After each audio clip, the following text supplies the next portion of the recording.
तो चलिए कॉपी में आप लोग हेडिंग डालिए केमिकल रिएक्शन। क्या हेडिंग डालना भाई अपने को? Chemical reaction. अब बात ये ध्यान दीजिएगा कि जो हम केमिकल रिएक्शन पढ़ने जा रहे हैं वो पढ़ेंगे दो टर्मिनोलॉजी के लिए। एक तो पढ़ेंगे chemical reaction for haloalkane और उसके बाद पढ़ेंगे chemical reaction for hello arene. Clear है बात? क्योंकि हमारे चैप्टर का तो नाम ही है ना halo alkane and hello arene. ठीक, अब देखो बात ये है कि अपने को पूरे चैप्टर में या पूरे ऑर्गेनिक में, क्लास 12 की बात कर रहा हूँ, क्लास 12 की पूरे ऑर्गेनिक बहुत ज़्यादा रिएक्शन नहीं पढ़ने हैं, एक लिमिट रिएक्शन है। आपको मात्र 3 रिएक्शन पढ़ने। कितने रिएक्शन पढ़ने? 3। अब उन्हीं 3 रिएक्शन को ढेर सारे टर्म में कैटेगराइज कर दिया गया है। ठीक, लेकिन रिएक्शन का जो बेस होगा वो सिर्फ 3 ही रिएक्शन को पकड़ के चलना है। मतलब अगर आपका ये 3 रिएक्शन का कंसेप्ट क्लियर है तो आप उसके अंदर आने वाले सभी रिएक्शन को आसानी से डील कर सकते हो। वो कौन कौन से रिएक्शन है देखो। पहला अपने को पढ़ना है, फर्स्ट रिएक्शन अपने को पढ़ना है, पहला पढ़ना अपने को न्यूक्लियोफिलिक सब्स्टिट्यूशन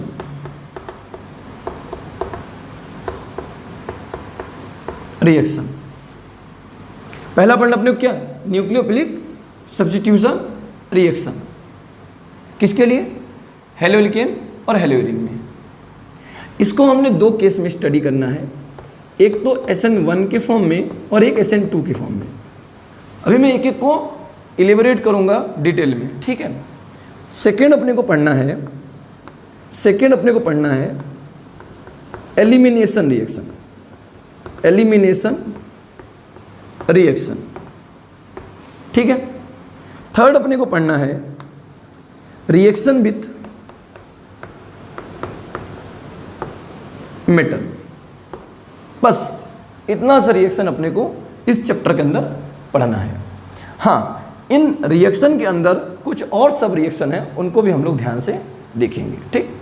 तो चलिए सबसे पहले हम लोग हेडिंग लगाते हैं न्यूक्लियोफिलिक सब्स्टिट्यूशन रिएक्शन। तो हमारा जो कॉपी में हेडिंग लगेगा वो क्या होगा? कॉपी में हम लोग हेडिंग लगाएंगे chemical reaction for haloalkane, chemical reaction for haloalkane. क्या हमारा हेडिंग होगा भाई? Chemical reaction for haloalkane. चलो, chemical reaction for haloalkane, halo alkane. और आपको मैं बताया हूं हेलो एल्केन को आप लोग शॉर्ट फॉर्म में लिख सकते हो RX, X for halo and R for alkane, hello alkane. Clear है बात? अच्छा, अब देखो अपने को इसमें पढ़ना है सबसे पहला रिएक्शन कौन सा है? Nucleophilic substitution reaction. First reaction हमारा है न्यूक्लियोफिलिक सब्स्टिट्यूशन रिएक्शन। ये अपना सबसे पहला हेडिंग है।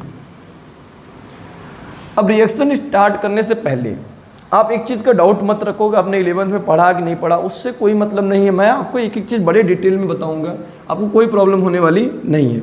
सबसे पहले हम लोग जान लेते हैं कि ये न्यूक्लियोफिलिक का मतलब क्या है।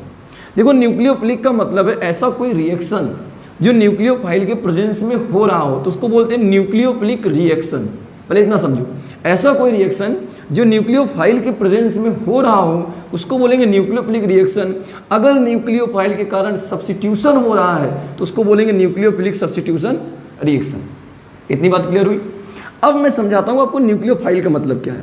देखो, न्यूक्लियोफाइल का मतलब होता है सिंपल सी बात, reach source of electron, reach source of electron. मतलब न्यूक्लियोफाइल वो स्पीसीज होंगे जो आसानी से इलेक्ट्रॉन डोनेट कर सके, एक्सेप्ट नहीं, डोनेट कर सके। क्लियर है बात?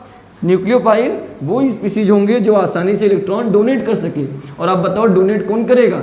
भाई जिसके पास रिच सोर्स होगा, जो इसके पास इलेक्ट्रॉन ज़्यादा होगा वही डोनेट करेगा ना। तो आपको क्लियर हो गया भाई न्यूक्लियोफाइल क्या होता है। मैं आपको कुछ एग्जाम्पल दे रहा हूँ न्यूक्लियोफाइल का। देखो, न्यूक्लियोफाइल आपको 2 केस में मिलेंगे यहाँ पर।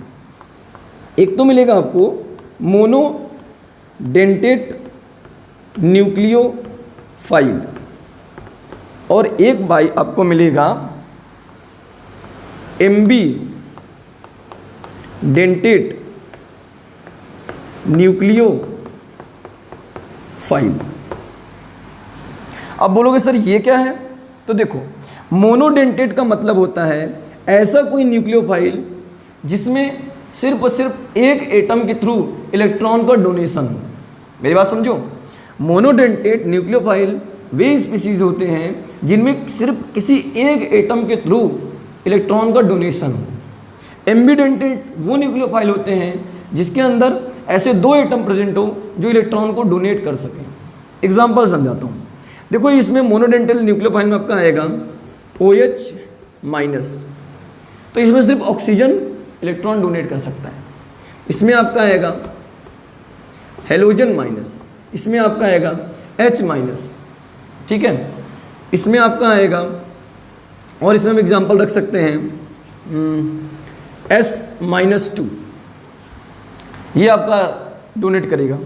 और आपका एग्जाम्पल रख सकते हैं NH2 माइनस। तो ये सब किस में आपके जा रहे हैं, ये सब के सब आपके जा रहे हैं मोनोडेंटेट न्यूक्लियोफाइल में। अब बोलो सर एम्बीडेंटेट न्यूक्लियोफाइल एग्जाम्पल बताइए, तो देखो इसका एग्जाम्पल हो जाएगा Cn माइनस। अब बोलो सर Cn माइनस कैसे होगा, NO2 माइनस। ये सब कुछ ऐसे हमारे पास न्यूक्लियोफाइल हैं जिनको हम एम्बीडेंटेड बोलेंगे। मैं आपको समझा रहा हूँ कैसे, ध्यान से देखो। जो Cn माइनस है इसको अगर आप ओपन करोगे तो इसका स्ट्रक्चर बनेगा C ट्रिपल बॉन्ड N, और ये जो माइनस है वो किसके ऊपर लगा हुआ है, कार्बन के ऊपर। तो कार्बन के पास टोटल कितने इलेक्ट्रॉन होते हैं आउटर सेल में, 4 इलेक्ट्रॉन। कितने, 4। तो भाई 3 तो इंगेज हो गए बॉन्ड बनाने में, 3 इलेक्ट्रॉन तो इंगेज हो गए किसमें, बॉन्ड बनाने में। 1 इलेक्ट्रॉन बचा, लेकिन माइनस लगने के कारण 1 इलेक्ट्रॉन इसके पास और आ गया। और यहाँ देखो नाइट्रोजन के पास कितने होते हैं आउटर सेल में, 5 इलेक्ट्रॉन। तो इसके भी 3 इलेक्ट्रॉन इंगेज हो गए कहाँ पर, बॉन्ड बनाने में, लेकिन इसके पास भी अभी 2 इलेक्ट्रॉन बचे हुए हैं। तो इसमें क्या हुआ, ये भी इलेक्ट्रॉन को डोनेट कर सकता है और ये भी इलेक्ट्रॉन को डोनेट कर सकता है। करेगा एक टाइम में एक ही कोई, या तो कार्बन या तो नाइट्रोजन। लेकिन अगर ऐसी कोई समस्या किसी के पास आती है कि एक ही एटम में, एक ही स्पीसीज में ऐसे 2 एटम प्रेजेंट हो जो इलेक्ट्रॉन को डोनेट कर सकें, तो उसको हम लोग बोलते हैं एम्बीडेंटेड न्यूक्लियोफाइल। क्लियर है बात। इसका भी स्ट्रक्चर आप देखो, इसका स्ट्रक्चर बनेगा nitrogen double bond oxygen single bond oxygen बनेगा। अब आप इस केस में देखो, नाइट्रोजन के पास कितने इलेक्ट्रॉन होते हैं आउटर सेल में, 5। भाई इसके 2 इलेक्ट्रॉन इधर और 1 इलेक्ट्रॉन इधर इंगेज हो गया बॉन्ड बनाने में, बताओ कितने इलेक्ट्रॉन बचे होंगे, 2। इसके पास अभी 2 इलेक्ट्रॉन तो बचे हैं, मतलब ये किसी को डोनेशन कर सकता है। अब आप यहाँ आ जाओ, ऑक्सीजन के पास इसमें देखो भाई टोटल होते थे 6 इलेक्ट्रॉन आउटर मोस्ट में, तो 2 2 4 और 1 तो यहाँ इंगेज हो गया है 5, और एक और बचा है 6। लेकिन एक माइनस भी तो इसके पास है, और माइनस है तो 1 इलेक्ट्रॉन इसके पास और बढ़ गया। तो अब ये 2 इलेक्ट्रॉन भी इसके क्या हो सकते हैं, डोनेशन में जा सकते हैं। तो यहाँ पर भी क्या है, इस स्पीसीज NO2 माइनस के अंदर भी क्या है, 2 ऐसे अलग अलग एटम प्रेजेंट हैं जो डोनेशन में पार्टिसिपेट कर सकते हैं। तो अगर ऐसी कोई भी कंडीशन दिखेगी तो आप उसको बोलोगे एम्बीडेंटेड न्यूक्लियोफाइल। कई बार क्वेश्चन आया है व्हाट इज एम्बीडेंटेड न्यूक्लियोफाइल, तो आप तैयार रहना कि एम्बीडेंटेड न्यूक्लियोफाइल का मतलब होता है कोई एक ऐसी स्पीसीज जिसमें ऐसे 2 एटम प्रेजेंट हो जो इलेक्ट्रॉन को डोनेट कर सकें। करना सिर्फ एक ही को है, लेकिन दोनों में से कोई भी कर सकता है अकॉर्डिंग टू कंडीशन। क्लियर हुई बात। अच्छा, अब मैं आपको ले चलता हूं न्यूक्लियोफिलिक सब्स्टिट्यूशन रिएक्शन की तरफ। पहले इसका आप स्क्रीनशॉट ले लीजिए। चलिए नोट कर लिया आप लोगों ने, ओके। अब हम लोग बात करेंगे कि न्यूक्लियोफिलिक सब्स्टिट्यूशन रिएक्शन का डेफिनेशन क्या होगा। न्यूक्लियोफिलिक सब्स्टिट्यूशन रिएक्शन का डेफिनेशन क्या होगा, न्यूक्लियोफिलिक सब्स्टिट्यूशन रिएक्शन। अब आपको पता है न्यूक्लियोफाइल का मतलब होता है रिसोर्स, तो मैं न्यूक्लियोफाइल की जगह पे लिखूंगा NU और माइनस। माइनस ये इंडिकेट करेगा कि इसके पास इलेक्ट्रॉन एक्सेस अमाउंट में प्रेजेंट है, ठीक है। और प्लस क्या शो करता है भाई, उसके पास इलेक्ट्रॉन की कमी होती है, याद रखिएगा, ठीक है। तो न्यूक्लियोफिलिक सब्स्टिट्यूशन रिएक्शन क्या होता है, यहाँ लिखूंगा those reaction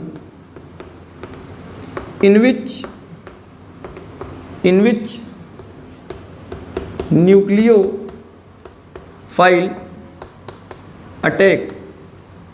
attacks on given substrate and form a substituted product known as nucleophilic substitution reaction. Simple सी बात है, ऐसा कोई भी रिएक्शन हो रहा हो जहां पर न्यूक्लियोफाइल अटैक कर रहा हो। क्या अटैक कर रहा हो? न्यूक्लियोफाइल। और याद रखना न्यूक्लियोफाइल का मतलब हो गया माइनस, तो माइनस वाला अटैक किसकी तरफ करेगा? किसी प्लस वाले के ऊपर अटैक करेगा। तो those reaction in which nucleophile attack on given substrate and form a substituted product known as nucleophilic substitution reaction. Simple सी बात है, तो इसको आप लिख लीजिए, मैं आपको इसको रिएक्शन के थ्रू समझाने की कोशिश करता हूं। ठीक है, देखो न्यूक्लियोफिलिक सब्स्टिट्यूशन रिएक्शन को ध्यान से देखो। आपके पास एक रिएक्शन दिया हुआ है RX, ये क्या है आपका? हेलोलिकिन, और ये आपका प्रेजेंट होगा एज अ सबस्ट्रेट, और आपके पास है एक न्यूक्लियोफाइल। ठीक है, अब क्या होगा? R और X का आपको हमने प्रीवियस वीडियो में पढ़ाया है, RX का नेचर, RX का नेचर पढ़ाया था और अब बताया था कि ये पोलर नेचर के होते हैं। कैसे होते हैं? पोलर नेचर के, मतलब इसके ऊपर पार्शियल नेगेटिव और इसके ऊपर पार्शियल पॉजिटिव चार्ज होता है। तो आपको ये पता चल गया कि मेरा जो न्यूक्लियोफाइल है वो अटैक करेगा R के ऊपर। R4 क्या है? व्हाट? कार्बन। कार्बन के ऊपर अटैक करेगा क्योंकि इसके पास तो प्लस है, और माइनस वाला अटैक कहाँ करेगा? प्लस वाले के पास करेगा। अच्छा, जब प्लस वाले के पास ये अटैक करेगा तो जो ये मेरा हेलोजन लगा हुआ है X, ये हेलोजन अपना इलेक्ट्रॉन लेकर के यहाँ से क्या हो जाएगा? निकल जाएगा। तो इसलिए इसका नाम हमने रख दिया लिविंग ग्रुप। क्या नाम रख दिया गया है? लिविंग ग्रुप रखा है। तो ये जो लिविंग ग्रुप होगा वो अपना इलेक्ट्रॉन लेकर के क्या हो जाएगा? अलग हो जाएगा। तो जब ये अपना इलेक्ट्रॉन लेकर अलग होगा तो किसके फॉर्म में अलग होगा? X माइनस के फॉर्म में। क्लियर? अब आपको पता चल गया भाई R प्लस के साथ कौन जुड़ जाएगा? ये आपका न्यूक्लियोफाइल।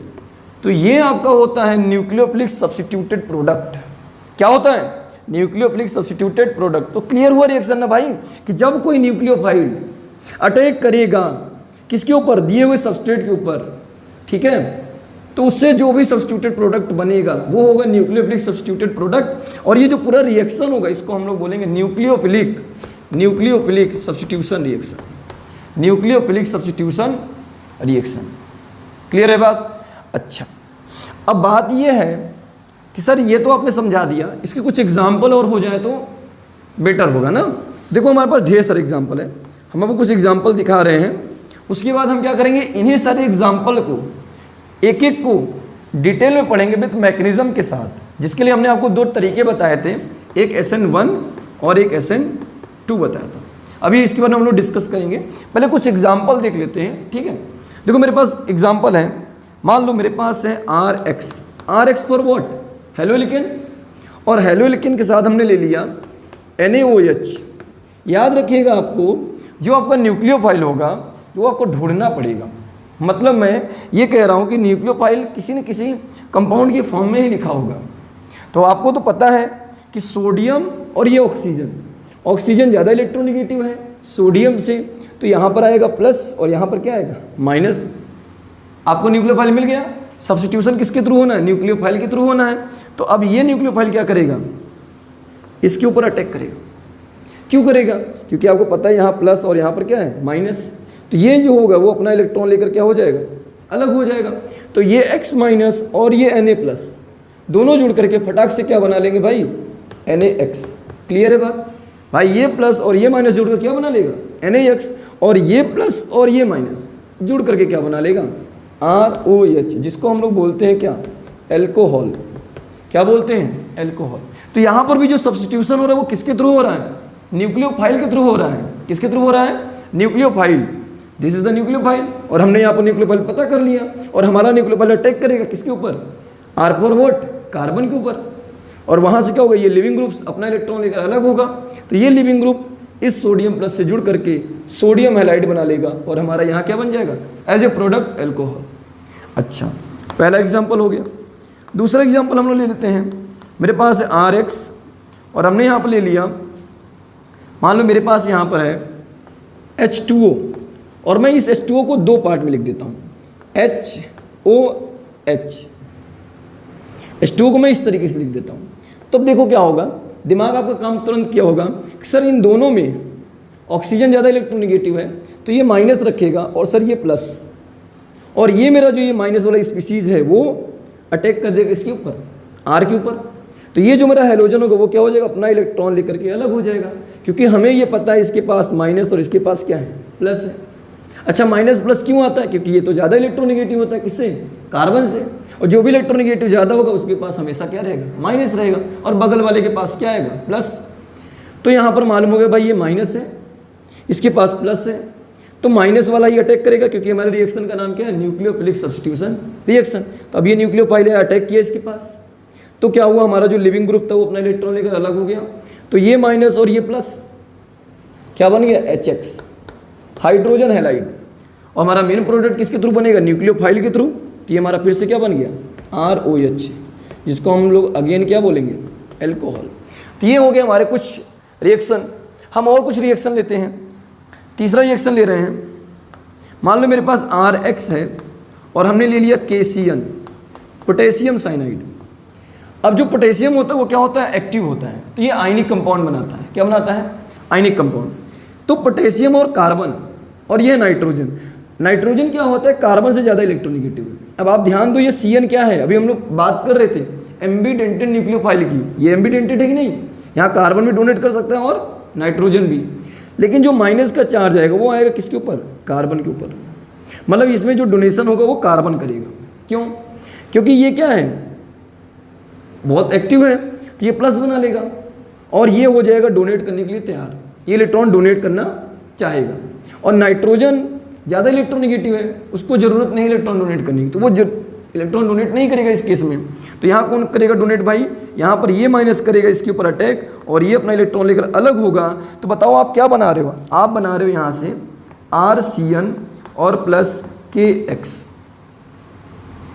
ये आपका बन गया एल्किल साइनाइड। क्या बन गया भाई आपका, ये alkyl cyanide, this is the alkyl cyanide. तो नोट करिए इसको। उसके बाद और भी हम कुछ एग्जांपल देखते हैं, फिर आगे हम लोग के लिए। चलिए आगे देखिए, और भी कुछ रिएक्शन लेते हैं हम लोग। हमने जो नीचे रिएक्शन लिया है उसी में थोड़ा सा एक और चेंज करते हैं। इस वाले रिएक्शन में हम यहाँ पर लेते हैं RX, फोर्थ रिएक्शन है हमारा, और इस बार हम लेते हैं सिल्वर साइनाइड AgCN। अब आप ध्यान से देखो, जो Ag होता है वो उतना एक्टिव नहीं है, तो ये कार्बन के साथ कहीं ना कहीं कोवेलेंट बॉन्ड बनाने लगेगा, मतलब इस सिल्वर ने कार्बन के इलेक्ट्रॉन को अपने साथ इंगेज कर लिया। अब कार्बन इलेक्ट्रॉन डोनेट नहीं कर सकता, मतलब कार्बन इस बार डोनेशन में पार्टिसिपेट नहीं करेगा, तो इस बार डोनेशन में पार्टिसिपेट कौन करेगा, ये हमारा N, ये जो मेरा नाइट्रोजन है ये पार्टिसिपेट करेगा, तो ये प्लस और ये माइनस में जाएगा। ठीक है, तो इस बार का जो प्रोडक्ट बनेगा वो बनेगा RNC प्लस AgX। अब आप सोच रहे होगे सर ये किस तरह बना, तो भाई इसको हम लोग क्या बोलते हैं, इसको तो साइनाइड बोला, इसको बोलेंगे आइसोसाइनाइड। क्या बोलेंगे इसको, आइसोसाइनाइड। मैं आपको बता चुका था कि ये कैसा है, एक एम्बीडेंटेड है, और एम्बीडेंटेड में डोनेशन कैसा होता है, अकॉर्डिंग टू कंडीशन होता है। यहाँ का कंडीशन क्या था, आयनिक प्रोडक्ट बन रहा था, लेकिन यहाँ पर उतना ज़्यादा एक्टिव न होने के कारण इसने कार्बन के इलेक्ट्रॉन को क्या कर लिया, इंगेज कर लिया, लेकिन यहाँ पर कार्बन के इलेक्ट्रॉन इंगेज नहीं हो पाया था, इसलिए ये कार्बन ने अपने इलेक्ट्रॉन को डोनेट किया, लेकिन यहाँ पर कार्बन डोनेट नहीं कर पा रहा, यहाँ पर फिर डोनेट कौन करेगा, नाइट्रोजन करेगा। ठीक, अच्छा, और भी कुछ एग्जाम्पल हम इसमें देख लेते हैं कि और एग्जाम्पल क्या है जो हमारी इसमें मदद कर सकते हैं। देखो, मान लो हम पांचवा रिएक्शन लेते हैं RX और प्लस हमने ले लिया KNO2। अब इसमें क्या होगा, सिंपल सी बात है, ये प्लस और ये माइनस यहाँ, और ये अपना इलेक्ट्रॉन लेकर अलग होगा, माइनस और ये प्लस में, तो ये इसके साथ जुड़कर बनाएगा KX पोटेशियम हाइलाइड, और प्लस ये मेरा बन जाएगा RNO2 नाइट्रो एल्केन, बन जाएगा नाइट्रो एल्केन। अब आगे देखो और एग्जाम्पल ले लेते हैं। और एग्जाम्पल क्या हो जाएगा भाई, और एग्जाम्पल मेरे पास हो गया, मान लो RX दे दिया 6 नंबर का, और हमने यहाँ पर ले लिया NaOCH3। तो इस केस में हमको पता है ये प्लस ये माइनस, ये इधर आया, ये इलेक्ट्रॉन लेकर अलग हुआ, तो बनेगा क्या, बनेगा सर यहाँ पर आपका NaX और ये मेरा बन जाएगा ROCH3। तो बताओ इसको क्या बोलते हैं, इसको हम लोग बोलते हैं ईथर। क्या बोलते हैं इसको, ईथर। तो इस तरीके से हम लोग क्या बना लेते हैं, ईथर बना लेते हैं। और एग्जाम्पल हम लेते हैं, और एग्जाम्पल मेरे पास है। अच्छा, ये जो मैं एग्जाम्पल करने जा रहा हूँ ये आपको होमवर्क दे रहा हूँ, आप लोग कमेंट करके बताइए इसका आंसर क्या होगा। मेरे पास है 2RX और प्लस मेरे पास है K2S। आप कमेंट करके बताइए इसका प्रोडक्ट क्या बनेगा, इसका प्रोडक्ट क्या बनेगा, ये आपको कमेंट करके बताना है। तो चलिए, ये तो हो गए कुछ हमारे पास क्वेश्चन जो किसके बेसिस पे थे, on the basis of nucleophilic substitution reaction. अब हम लोग पढ़ने जा रहे हैं कि न्यूक्लियोफिलिक सब्स्टिट्यूशन रिएक्शन को हम लोग को 2 केस में पढ़ना है। न्यूक्लियोफिलिक सब्स्टिट्यूशन रिएक्शन को 2 केस में पढ़ना है। एक तो केस अपना है SN1 और एक केस अपना है SN2। कई बार आपसे डायरेक्ट पूछ लिया जाता है कि SN1 और SN2 का फुल फॉर्म क्या होगा। तो देखो बड़ा सिंपल है, S for what, S for होता है सब्स्टिट्यूशन, N फॉर होता है न्यूक्लियोफिलिक, और ये 1 का मतलब होता है यूनिमॉलिकुलर। मतलब ये जो 1 और ये जो 2 है ये क्या बताता है, मॉलिकुलरिटी बताता है। क्या बताता है ये, मॉलिकुलरिटी। मॉलिकुलरिटी क्या होता है, जितने नंबर ऑफ एटम या मॉलिक्यूल रिएक्शन में पार्टिसिपेट करते हैं वही उसकी क्या होती है, मॉलिकुलरिटी। तो SN1 और मॉलिकुलरिटी हम लोग कहाँ से निकालते हैं, रेट डिटरमाइनिंग स्टेप के लिए। मतलब जिन मॉलिक्यूल का यूज हम लोग रेट डिटरमाइनिंग स्टेप के लिए करते हैं वही उसकी क्या होती है, मॉलिकुलरिटी होती है। तो SN1 का मतलब हो गया सब्स्टिट्यूशन, न्यूक्लियोफिलिक, यूनिमॉलिकुलर। इसका मतलब इसमें रेट डिटरमाइनिंग स्टेप के दौरान एक ही मॉलिक्यूल पार्टिसिपेट कर रहा होगा। यहाँ पर देखो इसका होता है सब्स्टिट्यूशन न्यूक्लियोफिलिक। 2 का मतलब होता है बाईमॉलिकुलर रिएक्शन। क्लियर है, सब्स्टिट्यूशन न्यूक्लियोफिलिक बाईमॉलिकुलर रिएक्शन। अगेन 2 का मतलब क्या है कि सर इसका मतलब तब ये होगा कि रेट डिटरमाइनिंग स्टेप में इसके तरफ से 2 मॉलिक्यूल पार्टिसिपेट कर रहे होंगे। बिल्कुल सही है। तो इसी की बेसिस पे हमने इसको 2 केस में डिवाइड किया है। अब इसी को हमें एक एक करके डिटेल में पढ़ना है। यहाँ तक कॉपी करिए, उसके बाद हम लोग स्टार्ट करने जा रहे हैं SN1 रिएक्शन, जो कि बहुत ही मज़ेदार है। ठीक है।